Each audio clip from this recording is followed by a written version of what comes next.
So we have our high voltage transformer in the back. This is a 12 pulse, so it's a delta Y configuration back there. Here is our filament transformer. Our cathode cable has 3 contacts. 1, 2, 3.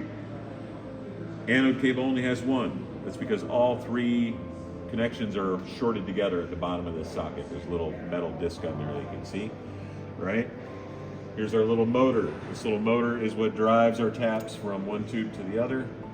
We make our tube selection at the console. These are out of time because we've done this about a bazillion times to it manually. All right, and right up here, you can see our 3 connections, right, coming out of our transformer. But also right here, this is the negative side of the high voltage. So that's coming up here and it's tying in with the common. So you can think of it like, AC and a DC carrier wave kind of thing. They don't really interfere with one another because the AC voltage is so low and the DC voltage is so high that they kind of ignore each other. Right? Does that help? Lab Bucky diaphragm from 1939. And this silver panel in here is in fact the grid. Now this is from an era where the grids only moved in one direction during the exposure. So you had to cock the Bucky in order to lock it into position. And then once the exposure began, it would get triggered and it would move. Right now there's a dial up here that allows me to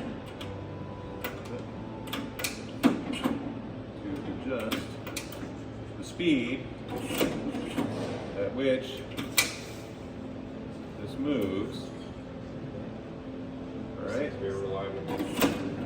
And the whole idea here is that on this are listed times for the length of the exposure.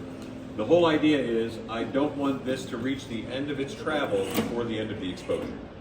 If it does, if this stops, then I get grid lines.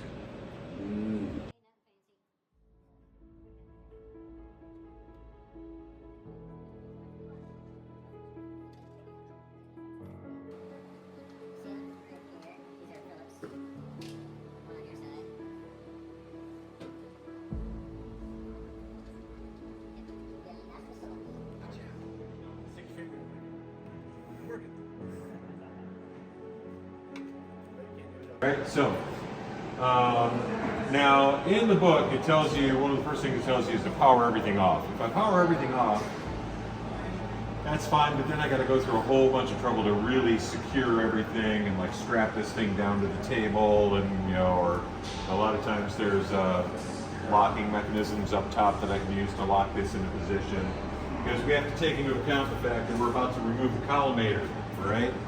Which means we're going to be taking a bunch of weight off of this. Up there's a big ass spring that's counterbalancing all of this. So when we take this off, this is going to want to shoot for the ceiling and take your teeth with it. All right? So we are instead going to do this the quick and dirty way. Compensate for the loss of that weight by adding some more weight of our own. All right, now if you notice I put them back here, I didn't put them on top of the tube, because later on we're going to want to be able to rotate that so we can look inside it, right? Make sense?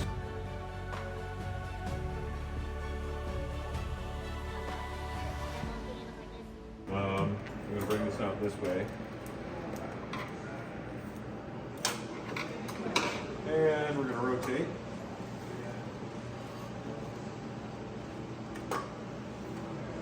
And now, you should be able to look right in the tube.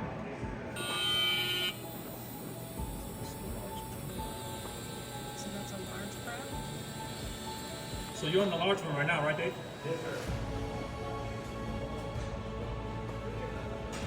Okay, I think she wants a small one.